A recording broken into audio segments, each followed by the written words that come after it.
What would you do if your faith cost you everything? If following Christ meant losing your home, your family, or even your life? If they dragged your family into the streets and gave you only one choice, convert or die? If they burned your church to the ground? For millions of Christians around the world, this is not a nightmare, it's a reality. Right now across the globe, Christians are suffering for their faith like never before. In countries like North Korea, Afghanistan, Nigeria, and China, believers are being arrested, tortured, and even killed simply because they refuse to deny Christ. What did they do to deserve this? What was their crime? It was their faithfulness to Jesus. The world calls it religious intolerance, but the Bible calls it persecution. Persecution is not new.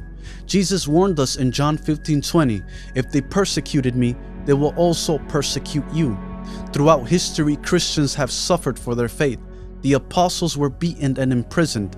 Early believers were thrown to lions, yet the church did not die, it grew. No matter how many times they have tried to destroy the Bible, the church has multiplied. No matter how many times they try to eliminate the church continues to grow. They persecuted the church then, and they will continue to persecute it today. Today in the 21st century, the persecution hasn't stopped. If anything, it has intensified. According to organizations called Open Doors, they shared a report called World Watch List that states that more than 360 million Christians face high levels of persecution and discrimination for their faith. In North Korea, simply owning a Bible can mean a death sentence. In Afghanistan, Christians convert and they are hunted down by the Taliban. In Nigeria, jihadist groups slaughter entire villages. In China, underground churches, which the majority are run by women, are being raided. Pastors are being arrested. Meanwhile, in the US, we're here fighting about theological arguments that have nothing to do with salvation issues, which further divides us to the point we can't even work in unity, while others are suffering persecution. There truly is a war taking place against Christians, not only in our nation, but around the world, and sadly, we can even say a silent war is taking place. From the Middle East to Africa, the war against Christianity is raging and ignored, unspoken, hidden from the headlines, unfortunately. The media isn't silent, yet the blood of believers continue to spill on the earth. In Syria, in the Democratic Republic of Congo, in Nigeria, in China, Christians are being hunted and the world does nothing. In Syria, a massacre claimed the life of 340 Christians in less than 24 hours. Some say that the numbers continue to grow as we speak. A report states that the world has turned a blind eye to this horrific event. There's no mass protests, no action from the International Criminal Court for the event that took place in the region of Baniyas. Entire families gunned down, children burned, and churches destroyed by armed groups, Islamist factions, and radical militias. In the Democratic Republic of Congo, in a single attack, 70 Christians were rounded up and beheaded inside their own church by Islamist militias. Thousands of lives lost, families torn apart, bodies left in the streets. The Islamic group by the name of ADF is causing terror in the region to the point that 80,000 have recently fled the country. There's no reason to believe that these Islamic groups have an interest in resources as well, so they clear Christian villages and communities, allowing them to seize the land for gain. They profit with illegal mining for cobalt, gold, diamond, and coltan, which are essential for global tech industries. There's also reports that say children as young as 4 are sent underground to work in slave-like conditions.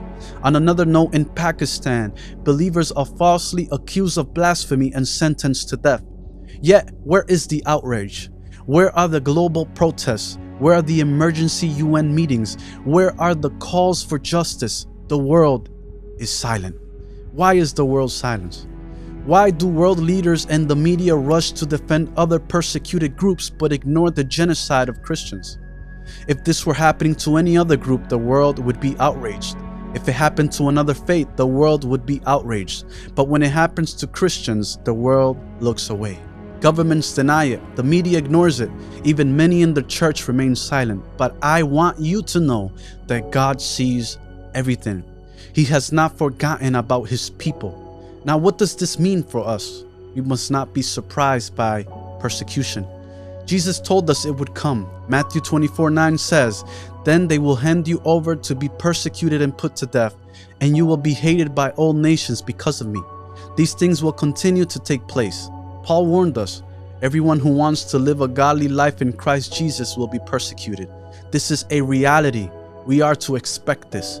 Jesus told his disciples, if they persecuted me, they will persecute you as well. Persecution is not just a trial to endure. It is a reminder of our identity in Christ.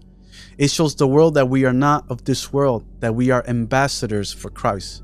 As believers, we stand united with those suffering, especially the church across the world. Their courage in the face of danger speaks louder than any sermon ever could. They are living testimonies that faith, when truly lived, has the power to endure even the greatest of trials.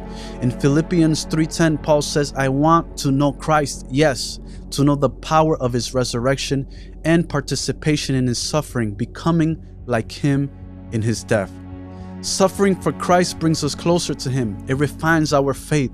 It strengthens the church. Now, how should we proceed? Persecution is real, but so is our call to stand with our brothers and sisters in Christ. We can pray without ceasing. The Bible commands us to pray for the persecuted church. Hebrews 13:3 says, "Continue to remember those in prison as if you were together with them in prison, and those who are mistreated as if you yourselves were suffering." Pray for strength, pray for protection, pray for courage. We can also speak out, raise awareness, share their stories. The world may be silent, but we won't be. Let the world know what's happening. We must not be silent. We can also support organizations helping those who are being persecuted. There are ministries on the front lines, bringing Bibles, providing aid, and helping families rebuild after persecution. We can also consider supporting those organizations as well. We can stand firm in our faith as well. The time may come when we too may face persecution. Jesus said, "Whoever wants to be my disciple must deny themselves, take up their cross, and follow me." Are we ready to stand for Christ no matter the cost? Are we ready to follow him? And I want you to know that even though there's suffering in the world, there's also hope. Persecution is not the end of the story. Jesus said in John 16:33, "In this world you will have trouble, but take heart, I have overcome the world." No matter how dark it gets, the light of Christ will never be extinguished. Will you stand today? Today we stand with our brothers and sisters who are being persecuted. Will you stand with them as well? I want to encourage you to pray, to speak, to give, and above all, remain faithful to Christ. If this video blessed you, please like, subscribe, and share to spread awareness of what is happening in different parts of the world. God bless.